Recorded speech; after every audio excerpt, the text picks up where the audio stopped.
अस्सलाम वालेकुम। आज के लेक्चर में सबको खुशामदीद।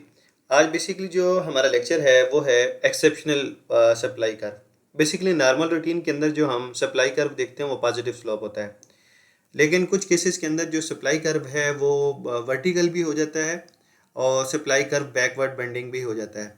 तो आज हम देखेंगे कि सप्लाई कर्व वर्टिकल कब होता है, ऐसे क्या केसेस हो सकते हैं कि सप्लाई कर्व वर्टिकल हो जाए, और ऐसे क्या सिनेरियोज हो सकते हैं कि जिसमें सप्लाई कर्व जो है वो बैकवर्ड बेंडिंग हो जाए। तो सबसे पहले हम डिस्कस कर लेते हैं कि वर्टिकल सप्लाई कर्व कब होता है। वर्टिकल सप्लाई कर्व तब होगा जब आपके पास when there is change in prices but no effect on supply curve. दो सप्लाई कर्व जो होगा वो आपके पास वर्टिकल हो जाएगा। इसका जो ग्राफ बनेगा, इसके ग्राफ को मैं यहाँ पे साइड पे अपने लिए बना लेता हूँ। तो यहाँ पे देखें कि आपके पास वाई एक्सिस के ऊपर प्राइस है, एक्स एक्सिस के ऊपर आपके पास नंबर ऑफ सप्लाई है। तो सप्लाई कर्व आपका ऐसे वर्टिकल हो जाएगा। ये आपका सप्लाई कर्व आ गया। सप्लाई आपकी इसी एक पॉइंट के ऊपर स्टॉप हुई भी है। पहले हम एक ये प्राइस ले लेते हैं, फॉर एग्जांपल यहाँ पे P1 थी और यहाँ पे आपके पास QS है। प्राइस अगर इस पॉइंट से बढ़ भी रही है, P2 पे जा रही है, तो भी सप्लाई पे कोई इफेक्ट नहीं पड़ रहा। अगर आपकी प्राइस P1 से P3 हो जाती है तो भी सप्लाई पे किसी किस्म का कोई इफेक्ट नहीं आ रहा। तो इट्स मीन के इंक्रीज और decrease in price have no effect on supply curve. तो अगर ऐसा होता है तो ऐसे केस के अंदर जो आपका सप्लाई कर्व है वो ऐसे वर्टिकल बन जाता है।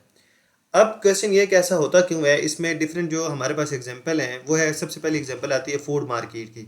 बेसिकली फूड मार्केट के अंदर आप देखें तो जो एग्रीकल्चर प्रोडक्ट्स हैं वो इन अ सिंगल डे जितनी भी मार्केट के अंदर सप्लाई होगी हैं वो उतनी रहेंगी। वो इन अ सिंगल डे के अंदर आप फ़ौरन से उसकी सप्लाई को बढ़ा नहीं सकते, चाहे उसकी प्राइस जितनी मर्जी हायर क्यों ना हो जाए। चाहे इसमें आप एग्जांपल ले लें, टोमेटो की एग्जांपल ले लें, ऑनियन की एग्जांपल ले लें, या इस तरह की और जितनी भी एग्रीकल्चर प्रोडक्ट्स हैं। तो इन अ सिंगल डे जब उसकी प्राइस चाहे इंक्रीज हो रही है या डिक्रीज हो रही है, तो इन अ सिंगल डे ना तो आप उसकी सप्लाई को बढ़ा सकते हैं ना सप्लाई को कम कर सकते हैं, क्योंकि वो जो चीज़ सिंगल डे मार्केट में आ गई है वो उतनी रहेगी। इसी के साथ जो इसमें दूसरी एग्जांपल आती है पेंटिंग्स की। अब अगर किसी चीज पेंटिंग की प्राइस बढ़ भी रही है तो इन सिंगल डे पॉसिबल नहीं है कि फ़ौरन से आप उसकी सप्लाई को बढ़ा देंगे। उसको बनाने में ऊपर टाइम लगता है। इसी तरीके से फिर जो रेयर थिंग्स हैं, जिसमें एग्जांपल आ जाती है पेंटिंग्स की या ओल्ड कॉइन्स की। तो ये जितनी ओल्ड कॉइन्स ऑलरेडी मार्केट के अंदर अवेलेबल हैं ये इतनी रहेंगी, ये प्राइस के बढ़ने की वजह से बढ़ नहीं सकती।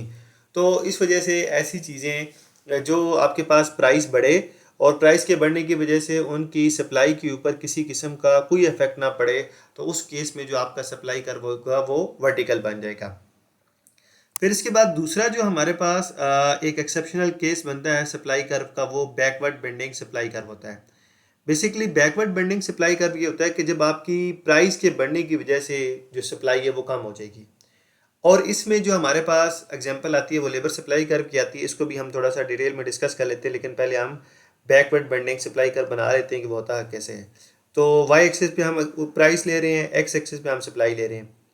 तो बैकवर्ड बेंडिंग जो होता है सप्लाई कर्व, वो स्टार्टिंग में तो ये बढ़ेगा, लेकिन ये बढ़ने के बाद दोबारा अपनी ये शेप चेंज करके कुछ देर बाद ये ऐसे बैकवर्ड बेंडिंग हो जाएगा। ठीक है। तो ये जो रेड लाइन आपके पास है यहाँ पर अगर आप देखें तो ये नॉर्मल सप्लाई कर्व है। तो यहाँ पे अगर आप देखें तो प्राइस के बढ़ने की वजह से जो सप्लाई है वो यहाँ तक तो बढ़ी है, लेकिन इस पॉइंट के बाद अगर मैं इसको फॉर एग्जांपल पॉइंट ए का नाम दे देता हूँ, तो पॉइंट ए की अगर आप बात देखें तो प्राइस के बढ़ने की वजह से जो आपकी सप्लाई है वो कम होना शुरू हो गई है। तो अगर आप इसको देखें तो ये नेगेटिव स्लोप बना हुआ है। ऐसे देखें, ये जैसे डिमांड का नेगेटिव स्लोप होता है तो ये नेगेटिव स्लोप बना हुआ है।